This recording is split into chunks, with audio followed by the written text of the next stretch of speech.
Hello guys, welcome back to study. This is Dheeraj Kumar navy MR के। आज 8 जुलाई को जो भी क्वेश्चंस पूछे गए हैं, बहुत कम क्वेश्चन मिले हैं। बिकॉज सबको लग रहा था कि मैं रिव्यू नहीं कराऊंगा, बिकॉज बहुत दिन से यूट्यूब पे मैं एक्टिव नहीं था। बट अभी देखो, आगे जो भी एग्जाम है जिनका, आराम से क्वेश्चन व्हाट्सअप कर देना हमारे टीम मेंबर को, हम क्वेश्चंस का रिव्यू करा देंगे। ठीक है, व्हाट्सअप नंबर आप सबको पता है, अगर नहीं पता है तो व्हाट्सअप नंबर लिख लो। जिसका भी एग्जाम है 7279047787। देखो, नेवी एसएसआर और एमआर के लिए जो आप पीडीएफ खरीदते थे ना, जिस नंबर से व्हाट्सअप करके, उसी नंबर पर आपको क्वेश्चन भेज देने। खैर, अब तो पीडीएफ वगैरह मत खरीदना, बिकॉज अब एग्जाम में टाइम नहीं है, तो फिर पढ़ाई नहीं हो पाएगा आपका उतना कम टाइम में। तो आप क्वेश्चन भेजना, एग्जाम के बाद रिव्यू मैं यूट्यूब पे करा दूंगा 7279047787 पे। ओके ना। चलो, जो क्वेश्चन मिले मेरे को फर्स्ट शिफ्ट के सिर्फ 4 क्वेश्चन और सेकंड शिफ्ट के थोड़े ज्यादा मिले हैं। ठीक है, देखो, English is spoken in state. देखो, एक बच्चे ने सेंड किया मेरे को कि इंग्लिश किस स्टेट में बोली जाती है। देखो, मेरे हिसाब से ना, इंग्लिश किस स्टेट में बोली जाती है, तो वो तो लगभग हर स्टेट में बोलने का बोल देते हैं। मेनली केरला में ज्यादा बोला जाता है।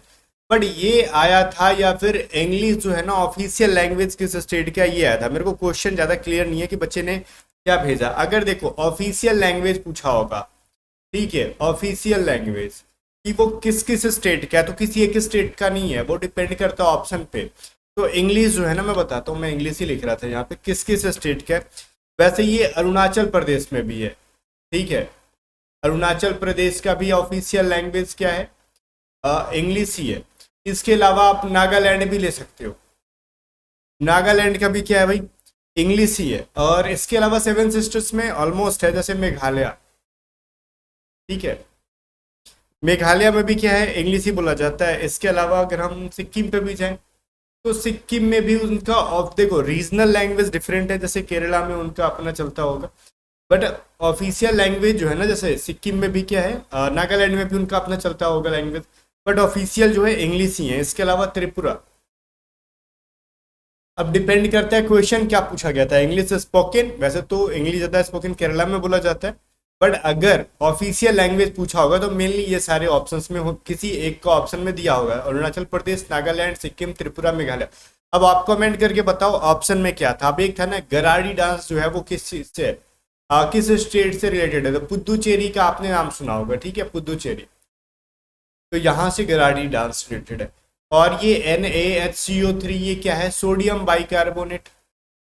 ठीक है, सोडियम बाइकार्बोनेट, जिसको हम लोग क्या कहते हैं, खाने वाला सोडा, या फिर इसको हम लोग कहते हैं मीठा सोडा। ठीक है, अगर हम H को हटा दें तो ये सोडियम कार्बोनेट बन जाएगा, जिसको हम लोग क्या कहते हैं, धोने वाला सोडा। बात समझ में आ गया। वहीं पे अगर QR का फुल फॉर्म पूछा जाए, बोलते ना QR कोड है सर, ये QR कोड है, तो QR कोड हमने दिया था। अपना QR कोड सेंड करो। PDF खरीदते टाइम कहते थे ना कि QR कोड सेंड करो, हम लोग पेमेंट करेंगे, वही QR कोड। इसके अलावा QR कोड अलग भी बहुत सारी चीजें होती है, सिर्फ पेमेंट से रिलेटेड नहीं होती। QR कोड का मतलब होता है क्विक रिस्पॉन्स। ठीक है, quick response, quick response code, QR code. Code अगर कर दे तो क्विक रिस्पॉन्स कोड नाम का एक होता है फुल फॉर्म। ठीक है, QR कोड का आपके ऑप्शन में अगर ये था तो बिल्कुल भी सही है। इसके अलावा आज के थर्ड शिफ्ट में जो क्वेश्चन पूछा था, कैपिटल ऑफ घाना, तो घाना का कैपिटल पूछा। मैथ भी मैं बता दूंगा, मैथ क्या क्या पूछा था थोड़ा बहुत, पहले जीके वगैरह देख लो आप। तो फिलहाल कैपिटल क्या कहते हैं, घाना का कैपिटल आपका अकरा हो जाएगा। ठीक है, और एस्टेब्लिशमेंट ऑफ एनसीसी, एनसीसीटी की, एनसीसी का गठन कब किया गया था। ठीक है, देखो, एनसीसी की गठन अभी पूछी गई है, आगे जाके एनसीसी की फुल फॉर्म भी पूछी जा सकती है, इसमें कोई दिक्कत नहीं है। तो एनसीसी की गठन 16 अप्रैल 1948 में हुई थी। अगर एनसीसी की फुल फॉर्म आपसे पूछती है तो क्या होता है, नेशनल, ठीक है, कैडेट कॉर्प्स। अब कुछ लोग कहते हैं नेशनल कैडेट कोर, आपको वो सभी चीजें नहीं याद रखना, नेशनल कैडेट कॉर्प्स याद रखोगे। ठीक है, कैडेट कोर अगर पढ़े हो तो गलत पढ़े हो, आपको ये याद रखना है, नेशनल कैडेट कॉर्प्स। ठीक है, चलो, फर्स्ट विमेन गवर्नर मतलब मही। देखो, क्वेश्चन हिंदी इंग्लिश दोनों में आ रहा है, तो मैंने यहाँ पे इंग्लिश में टाइप किया, कम टाइम में हमारा टाइप हो जाता है, इसलिए हिंदी टाइप करने में टाइम लगता है।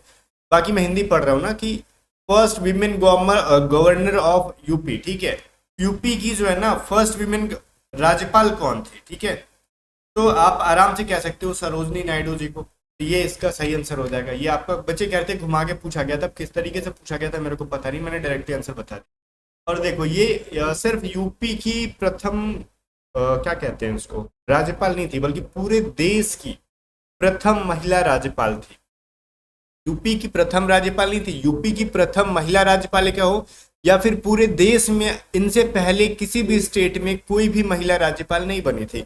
और सरोजनी नायडू को सुर कोकिला के नाम से भी पूरे देश में फेमस है, ये चीज आपको पता होना चाहिए, ठीक है। तो पूरे मतलब हर कोई जानता है। आगे देखो जीएसएलवी का फुल फॉर्म आपसे पूछा जाए, ओके। बट इसके पहले ना मैं पिछले क्वेश्चन पे फिर से जाना चाहूंगा। आप लोग लता मंगेशकर और सरोजनी नायडू में कंफ्यूजन, मैंने कहा ना कि सुर कोकिला, तो आप लोग सोच रहे हो सुर कोकिला तो फिर लता मंगेशकर होनी चाहिए, नहीं। सुर कोकिला सरोजनी नायडू को कहा जाता था, लेकिन नाइटिंगेल ऑफ इंडिया कहा जाता था उनको, जिनका भी मैंने नाम लिया लता मंगेशकर जी का, ठीक है। तो ये थोड़ा सा आपको याद है। जीएसएलवी का फुल फॉर्म अगर पूछा जाए आपसे, तो आप कह सकते हो जियो सिंक्रोनियस सैटेलाइट लॉन्च व्हीकल, ठीक है। ये इसका फुल फॉर्म होता है और ये पूछा गया था इस बार। ऐसे एसएलवी का तो सबको पता है, जी से आपको बस एक चीज ऐड कर लेना है। माउंट एवरेस्ट पर फर्स्ट टाइम कब जाया गया था, मतलब माउंट एवरेस्ट पे फर्स्ट टाइम कब चढ़ा गया था, तो ये आपसे पूछा गया। तो जनाब एक चीज आपको याद रखना है कि माउंट एवरेस्ट पे फर्स्ट टाइम चढ़ने वाला था कौन, ठीक है। तो माउंट एवरेस्ट पे फर्स्ट टाइम चढ़ने वाला ये बताओ, जो उनका नाम था वो थे, वहाँ के नाम थोड़ा सा मैं लेने में कंफ्यूज हो रहा हूँ, मतलब भूल रहा हूँ। तेंजिंग करके उनका नाम था, बच्चे ने स्क्रीनशॉट में दिया भी था, बट मैंने स्क्रीनशॉट देखा नहीं, बस क्वेश्चन हमने देखा। तो तेंजिंग तेंजिंग नॉर्वे की, नॉर्वे करके नाम था उनका, ठीक है ना। तो ये चीज़ आप रखोगे, शेरपा तेंजिंग, ठीक है, जो कि नेपाल के थे, वो उन्होंने चढ़ा था हिलरी के साथ। तो ये जो करेक्ट आंसर हो जाएगा उनका डेट 1953 में। हाइड्रोजन बम जो है डिस्कवर्ड किया गया था एडवर्ड टेलर के द्वारा, बट इसके अलावा थोड़े से मैथ के क्वेश्चन है। मैथ के जो क्वेश्चन होंगे वो एग्जैक्ट नहीं होंगे कि सेम टू सेम मैथ वही होंगे, उस टाइप के होंगे।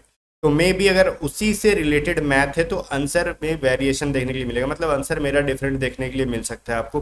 जैसे बच्चे ने देखो मेरे को स्क्रीनशॉट में मैं देख के बता रहा हूँ, बच्चे ने भेजा था अगर x प्लस वाई की वैल्यू दे रखी है समथिंग 7 और 2x-3y की वैल्यू दे रखी है 11, तो x एंड y की वैल्यू पूछी गई थी, क्या हो जाएगी। तो एक सिंपल सा लॉजिक करो, आराम से आंसर आ जाता है आपका बिना ट्रिक वगैरह लगाए। देखो बट एक चीज कहूंगा, ये एग्जैक्ट वैल्यू नहीं है, एग्जैक्ट वैल्यू होती ना तो कुछ इस तरीके से होता है। देखो अगर हम यहाँ पे -3y है, तो यहाँ पे y को अगर हम +3y बना देना तो ये दोनों कट जाते, ठीक है। जैसे देखो अगर ये एग्जैक्ट क्वेश्चन नहीं है, मैं बताने का तरीका बता देता हूँ कैसे बनाना होता है, अगर डेटा आपको याद हो तो वैसे बना के देख लो। ये क्वेश्चन वैसी पैटर्न पे है, लेकिन आंसर इसका नहीं आएगा, थोड़ा सा अलग टाइप का। तो यहाँ पे ना इसको हम दोनों साइड 3 से मल्टीप्लाई कर देते तो ये क्या बन जाता है, 3x प्लस में 3y बराबर 21, ठीक है। अगर इसको फिर हम जोड़ दें 2x माइनस 3y, अगर इसमें हम जोड़ देते ना -3y में बराबर 11, तो ये प्लस माइनस कट जाता, ये 5x बन के और ये 32 बन जाता। बट वहां पे अगर रियल क्वेश्चन रहता तो डेटा कुछ ऐसे मिलता कि इस साइड जो है ना ये इधर के 5 से डिवाइड होने लायक होता है, जो भी वैल्यू आता है यहाँ पे इससे डिवाइड हो जाता, x की वैल्यू मिल जाती, और x प्लस वाई में x की वैल्यू रख के 7 का वैल्यू निकाल लेते आराम से। तो ये क्वेश्चन एग्जैक्ट नहीं है, इसलिए x बराबर 32/5 आया, जो कि कट नहीं रहा यहाँ पे। अगर यही था तो x की वैल्यू 35/5 आ जाती और y की वैल्यू क्या हो जाती 7 माइनस एक्स, मतलब 7 में से 32/5 घटा लेते तो 35 माइनस 32/5 हो जाता और 3/5 हो जाता। अगर ऐसा तो हो मतलब, बट ये नहीं है, ठीक है। मेरे हिसाब से तो ये नहीं होना चाहिए, बिकॉज इतना मतलब डिवाइडेड बाई, चलो हो भी सकता है नहीं भी हो सकता, बट क्या था आप कमेंट करके बताओ। बट ये जो चीज़ है डेटा डिफरेंट होना चाहिए मेरे हिसाब से, बिकॉज ऐसे बटा बटा करके ऑप्शन में तो नहीं दिया होगा। और एक बच्चे ने भेजा था कुछ ट्राइगोनोमेट्री से साइन थीटा बराबर 5/18 देन फाइंड tan थीटा। देखो यूट्यूब पे पूरा कोस्ट गार्ड वगैरह सबके लिए पढ़ा रखा था, बाकी हमारी पीडीएफ में ट्राइगोनोमेट्री थी। अब बताओ साइन थीटा बराबर क्या होता है, लंब बटा में कर्ण होता है, ठीक है। तो ये लंब है वैल्यू 8 और ये कर्ण की वैल्यू 18, अगर यही डेटा तो होगा तब। तो tan थीटा बराबर क्या होता है ये बताओ, लंब बटा में आधार। तो ये वैल्यू निकाल लेते हैं 18 का स्क्वायर 5 का स्क्वायर करके, जो वैल्यू मिलता आपको तो वही होता है ना लंब बटा में आधार। लंब बटा में आधार, मतलब p बाई p, तो 5 बाई बेस की वैल्यू हो जाती है 18 का स्क्वायर माइनस 5 का स्क्वायर। जो आप कैलकुलेशन कर लो यार, कैलकुलेशन कर सकते हो, मैं कैलकुलेशन नहीं कर रहा ना, बिकॉज ये जरूरी नहीं कि 5/18 ही हो, जो भी वैल्यू था आप फटाक से पुट करके रख लेते, ज़्यादा दिमाग नहीं लगाना था इसके अंदर, ठीक है। तो ये जो चीज़ था, और ठीक है, बाकी बच्चे ने भेजा है अभी फिलहाल। देखो यहाँ पे नाइट ब्लाइंडनेस जो होती है वो विटामिन से होती है, तो विटामिन यहाँ पे प्लस और भी थे। देखो विटामिन अगर पूछा होगा तो विटामिन ए, हाँ ठीक है, विटामिन ए से नाइट ब्लाइंडनेस होती है, तो ये सबको पता है, रतौंधी नाम की जो बीमारी होती है वो, ठीक है। तो ये जो सीन है यहाँ पे ऐसा ही है, ठीक है ना। टाइम एंड वर्क से आया था कुछ, बच्चे ने बताया। तो क्वेश्चन ओवरऑल थर्ड शिफ्ट में थोड़ा सा डिफिकल्ट आया, बच्चे ऐसा कह रहे हैं। बाकी गाइस कल से क्वेश्चन थोड़ा ज़्यादा भेजो ताकि रिव्यू हम लोग अच्छे से करा सकें, ठीक है। व्हाट्सअप नंबर मैंने दे दिया आपको 7279047787। बाकी मिलते हैं नेक्स्ट में, तब तक बाय।